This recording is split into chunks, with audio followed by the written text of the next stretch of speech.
By this time, were you already into the rap shit? That's probably when I'm jumping into it. So, but that was another thing me and my mom bumped heads about. You know what I'm saying? I was 9, 10 years old. I don't know if you remember Fast Eddie. We used to always stop, give him our tape. Man, listen to this. You know what I'm saying? And the niggas I looked up to, my big cousins I was telling you about, them niggas tell you boosie. One day my mom had went through my shit. She like, what are you talking about? You talking about killing fucking bitches and selling dope and all that shit. Call my pops. My pops come down there and what the you want? And threw that shit away. Mess, so that's my big cousin. That's my right hand man T Walls. His big brother Dub, they big brother is Marvin. He was really on that shit. Saying we was kids when it came to that shit. When he died, it was like that was the flip side of everything. You know what I'm saying? Like shootout happened, didn't nobody get shot. Oh, that's hard. Shootout happened, somebody got cracked. It's like, damn. It's one thing to see it and hear about it from a distance, but when it's nigga right here that you been with every day and that you with every day, it's like, damn. Like coming up, we thought we was on that. Like nigga, fuck you, nigga, on whatever you is on. And then I see these little now, and I'm like, boy, these dangerous. And I couldn't imagine because I thought we was dangerous. So it's like, you know what I'm saying? You don't never know what's, you know what I'm saying, hiding in the cut or what's sitting there, you know what I'm saying, and what's just manifest. Even though it might not be tripping over the same shit, it's gonna always be some tension because it's gonna be a nigga in the cuts. It's like, nah, yeah, I used to look up to that nigga, and y'all killed that nigga. And that's how that shit always pan out.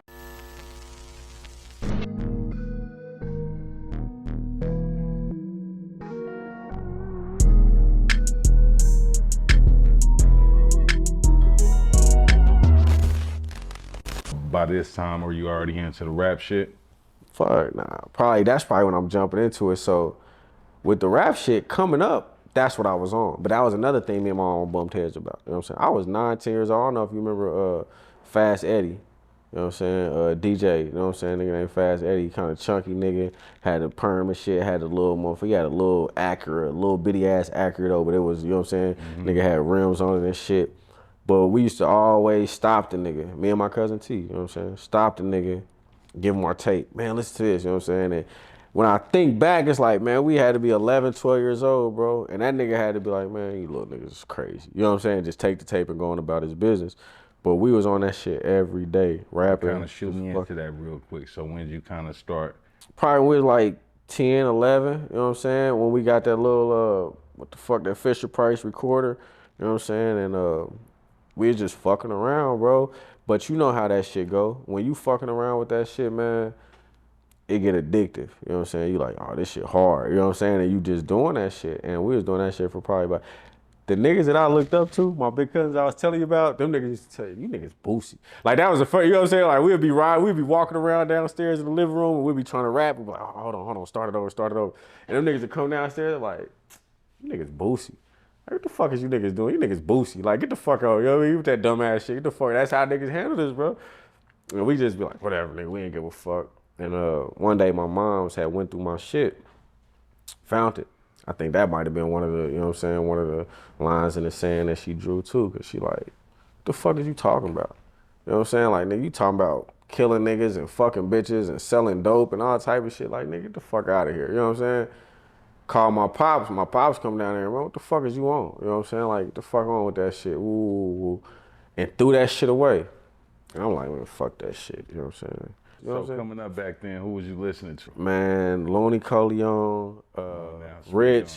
Bro, I swear to God, Rich was like, you know that. Rich was the nigga, bro. Speak on that Looney real quick, nigga. That Looney, it was Total Recall, bro. I never heard of the nigga. You know how that shit hit different. You hear a lunatic. You know what I'm saying? Now, I went and got that later. You know what I'm saying? All I got was Total Recall. I'm like, yo, what the fuck is this? And then my big cousin, that nigga had a fucking, that nigga had a house party for his birthday. I'll never forget that motherfucker. And I'm talking about popping. We right on 41st and Chestnut. This motherfucker popping.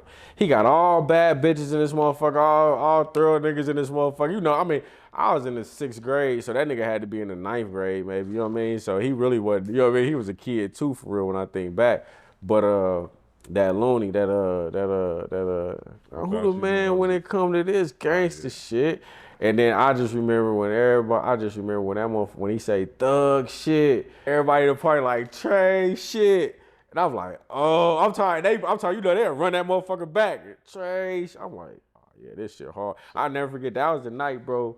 I was probably 11 years old, bro. That was the night when I'm like, oh yeah, this what I'm on. You know what I'm saying? Like period point, like this what I'm on. We left after the party was over. Everybody left. And this nigga Dub, he leaving. I'm like, where you going? He like, I'm finna go to Bell Fountain. I'm like, let me go with you. He like, come on. It's like 3:30 in the morning, bro. We walking from 41st and Chestnut to like 38th to Bell Fountain, I want to say.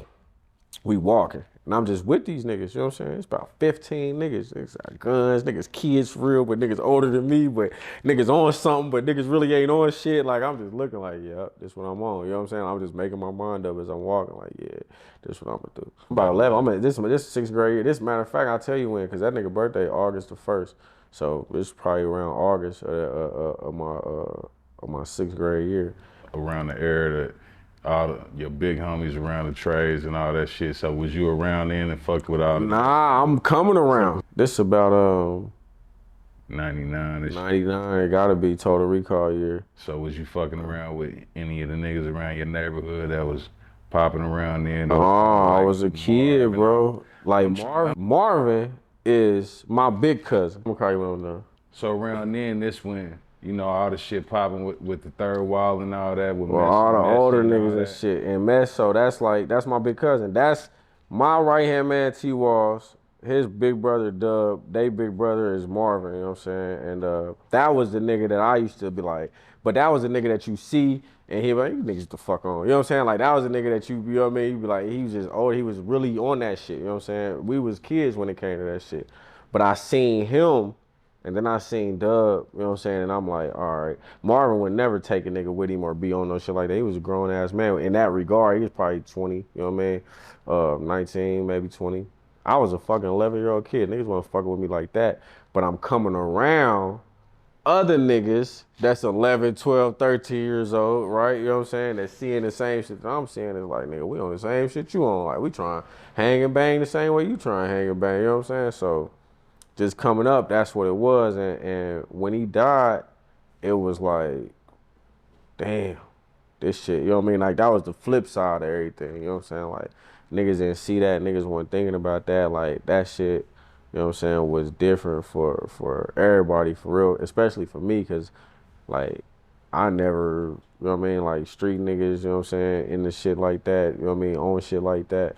I never seen the other side of that shit. Was you like on the block when shit used to go down? And yeah, they came and they shot that motherfucker over a few times while we was outside, while we was in the house, you know what I'm saying? Like, it done been hella times where shit happened, you know what I'm saying? And that was kind of like when my mom would be like, oh, I can't go back down there, cause you know what I mean, woo, whatever. But we kind of knew that, but you know how that shit be, bro? Like, when you in the streets, like, all that shit fun and games until it ain't, you know what I'm saying? Like, shootout happened, then nobody get shot. Oh, that shit hard. Shootout happened, somebody got cracked. It's like, damn, the fuck, you know what I'm saying? Like, and coming up, my thing was just like, you seeing that shit and being around certain shit, it's like, it just hit different when all that shit start falling in your lap, you know what I'm saying? It's one thing to see it and hear about it from a distance. Oh, such and such them over there, or such and such them over there. But when it's a nigga right here that you been with every day, a nigga that you fucking with every day, it's like, damn, you know what I'm saying? And when you looking at it, it's like, keep it honest, like, nigga, Marvin was twice removed from niggas like me, you know what I'm saying? Like, just a nigga, you know what I mean? A ghetto celebrity type nigga, you see and be like, damn, be like, damn, that nigga.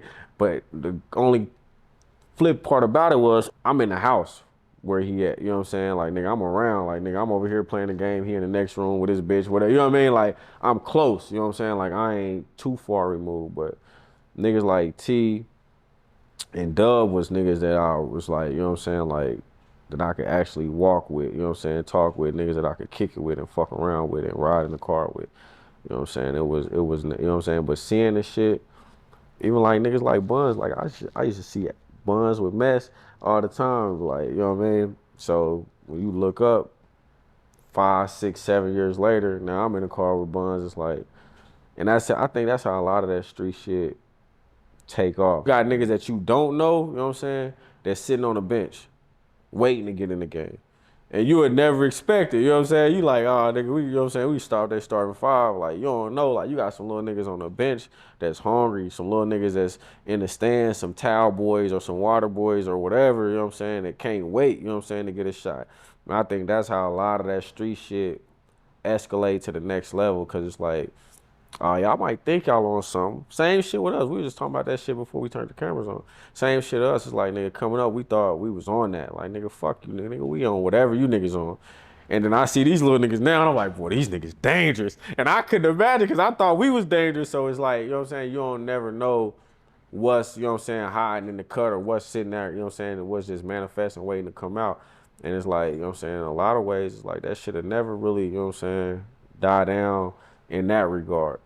Even though niggas might not be tripping over the same shit, it's gonna always be some tension, because it's gonna be a nigga in the cuts. It's like, nah, nigga, I used to look up to that nigga. I used to fuck with that nigga. Like, and y'all killed that nigga. And now I feel like, you know what I'm saying, I'ma show y'all, you know what I mean? And that's how that shit always pan out.